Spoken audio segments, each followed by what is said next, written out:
Oke, selanjutnya untuk laporan yang kedua, di sini pertama saya akan menjelaskan tentang traktus digestivus mulai dari cavitas oris sampai dengan ke gaster. Pertama, di sini ada cavitas oris. Nah, cavitas oris itu dia terbagi menjadi dua oleh yang namanya arcus dentes superior et inferior dan juga processus alveolaris mandibula et maxilla. Terbagi duanya itu menjadi vestibulum oris di sini dan juga cavitas oris propria yang ada di sini. Nah, cavitas oris sendiri itu dia ada batas-batasnya. Kalau yang di bagian atap, batasnya itu ada palatum mol dan palatum durum dan palatum mol. Kemudian yang di bagian dasarnya itu ada diafragma oris dan lingua. Di bagian anterior ada rima oris. Terus di bagian posterior ada isthmus faucium. Dan di bagian lateralnya itu adalah corpus adiposum bucce dan juga processus alveolaris maxilla et mandibula. Oke, selanjutnya ada palatum. Nah, palatum itu terbagi menjadi dua, ada palatum durum dan palatum mol.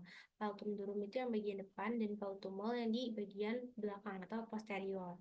Untuk palatum durum sendiri, dia 2/3 bagian anteriornya itu terdiri dari processus palatinus osis maxilla. Sedangkan untuk bagian sepertiga posteriornya itu dia terdiri dari lamina horizontalis osis palatini.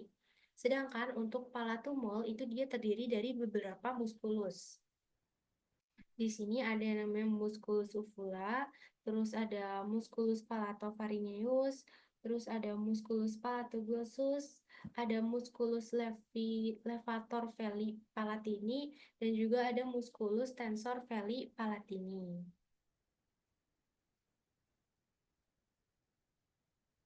Nah, selanjutnya adalah lingua. Lingua ini terbagi jadi dua juga. Ada radix dan juga corpus. Kemudian yang ujung ini namanya adalah apex. Nah, terus di bagian korpusnya ini, lingua itu memiliki yang namanya papila. Untuk papilanya sendiri ada 4. Ada papilla filiformis, papilla fungiformis, papilla falata atau circumvallata, dan juga papilla foliata. Nah, untuk yang paling banyak itu adalah papilla filiformis. Dia ada di sekitar 2/3 anterior bagian atas lingua, kayak gini. Dia tidak memiliki taste bud dan juga dilengkapi oleh yang namanya keratinisasi. Selanjutnya adalah papilla fungiformis.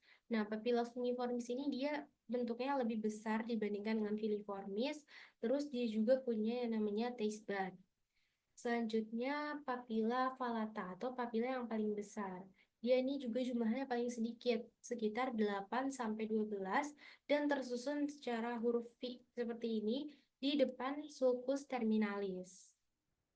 Terus untuk papilla falata sendiri itu merupakan papilla yang paling banyak memiliki taste bud. Lalu yang terakhir ada yang namanya papilla foliata. Nah, papilla foliata ini dia letaknya di lateral. Terus dia juga memiliki taste bud.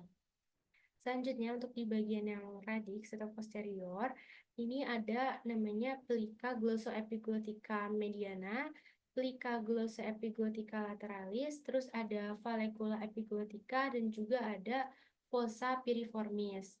Nah, untuk vallecula epiglotica dia merupakan cekungan yang ada di antara kedua plika dan tempat benda tumpul yang tertelan.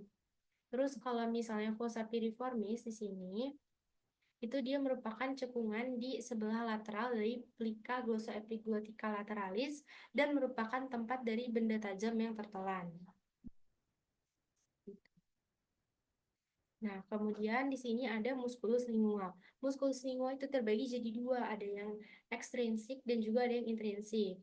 Kalau yang ekstrinsik itu ada musculus genioglossus, terus habis itu ada musculus hyoglossus, terus ada musculus styloglossus dan musculus palatoglossus. Selanjutnya kalau yang intrinsik itu dia ada musculus superior longitudinal, musculus inferior longitudinal, sama musculus transverse lingua dan vertikal musculus vertikal lingual. Oke. Nah, selanjutnya ini ada dentes atau gigi. Dentes itu ada berbagai macamnya. Ini yang bagian paling depan ada dentes incisivus, terus ada dentes caninus, premolar, dan juga ada dentes molar. Selanjutnya adalah glandula salivaria atau kelenjar yang menghasilkan saliva. Ada tiga. Yang pertama ada glandula parotis di sini, terus glandula submandibularis, terus sama yang terakhir glandula sublingualis. Nah, untuk glandula yang parotis itu dia muaranya di papila parotis dan untuk saluran ekskresinya itu dia ada di ductus Stensen. Lalu untuk yang submandibularis, dia muaranya itu di karunkula sublingualis dan untuk saluran ekskresinya itu adalah ductus Wharton. Lalu yang terakhir ada glandula yang sublingualis, dia muaranya di plica sublingualis dan untuk saluran ekskresinya itu adalah ductus Bartholin dan Trifinian. Oke, selanjutnya masuk ke orofaring. Nah, orofaring itu dia merupakan bagian dari faring. Faring sendiri itu terbagi jadi tiga, ada nasofaring, orofaring, dan laryngofaring.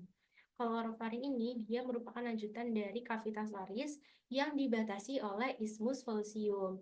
Terus untuk panjang dari orofaring ini sendiri itu dia dari vertebra cervical 2 sampai dengan vertebra cervical 3. Nah, di orofaring sendiri ini ada yang namanya annulus Waldeyer untuk atau kayak jaringan limfoid untuk pertahanan. Nah, untuk annulus Waldeyer sendiri terdiri dari tonsilla palatina, terus tonsilla lingualis di sini, kemudian tonsilla pharyngealis, dan yang terakhir itu adalah tonsilla tubal di sini. Tonsilla tubal.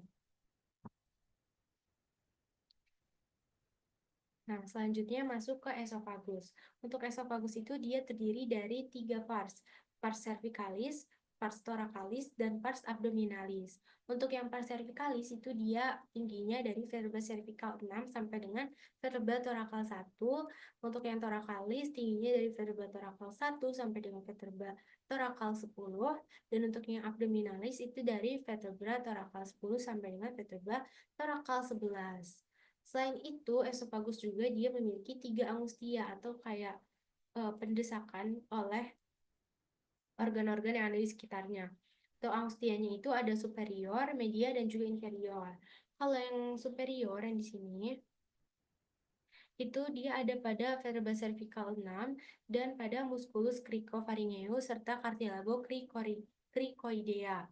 Untuk yang angustia media di sini dia pada vertebra thoracal 4 atau 5, terus pada arcus aorta dan juga bronchus primarius dexter. Yang terakhir itu angustia yang inferior ini dia ada pada vertebra thoracal 10 dan hiatus esophagus. Selanjutnya masuk ke gaster. Nah, gaster ini terbagi jadi 4 parts. Ada kardia, fundus, corpus, dan juga pylorus. Untuk pylorus sendiri itu dia terbagi jadi dua, ada antrum pylorik sama kanal pylorik. Terus habis itu di sini juga ada kayak cekungan yang namanya curvatura minor, dan di sini curvatura mayor. Terus untuk di bagian dalamnya sini, di dinding gaster ini, dia ini terdapat plika atau ruge atau merupakan suatu pelipatan yang namanya plika atau ruge gastrika. Kemudian di sini juga ada musculus sphincter pylorus dan gaster juga memiliki dua lubang. Kalau yang di atas itu namanya orificium cardium dan yang di bawah sini orificium pylorum. Nah, selanjutnya dinding gaster juga dia tersusun oleh 4 tunika atau 4 lapisan. Kalau dari dalam keluar itu ada tunika mucosa, tunika submucosa, tunika muscularis, dan tunika serosa. Nah, tunika muscularis ini juga terbagi lagi.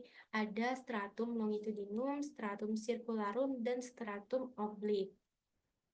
Untuk yang stratum circularum, nah, dia itu menebal di daerah duodeno pylori di sini. Sehingga penebalannya itu membentuk suatu muskulus yang namanya muskulus sphincter pyloricus.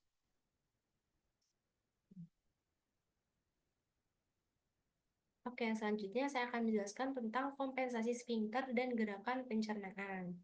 Nah, jadi di bagian distal dari esofagus itu terdapat yang namanya les atau lower esophageal sphincter. Fungsinya itu adalah nanti dia berelaksasi untuk memasukkan bolus atau makanan ke dalam gaster. Kemudian setelah masuk, nanti gaster itu akan mencampurkan bolus tersebut dengan getah-getah lambung seperti asam lambung, terus juga enzim, kemudian akan mencerna makanan tersebut melalui kontraksi peristaltik. Nanti untuk gerakan peristaltika sendiri itu makanan akan didorong dari antrum ke pilorus, terus balik lagi ke korpus atau bahkan ke fundus agar makanan itu bisa tercampur secara sempurna. Tapi untuk di skenario yang kali ini itu Randy dia makan secara rakus dan makan secara rakus ini itu bisa menyebabkan si sphincter lower esophageal ini jadi mengurang keefektifannya. Jadi dia bisa memicu refluksnya asam lambung karena dia makannya secara rakus, jadi sphincternya itu relaksasi secara terus-menerus tanpa adanya jeda. Gitu.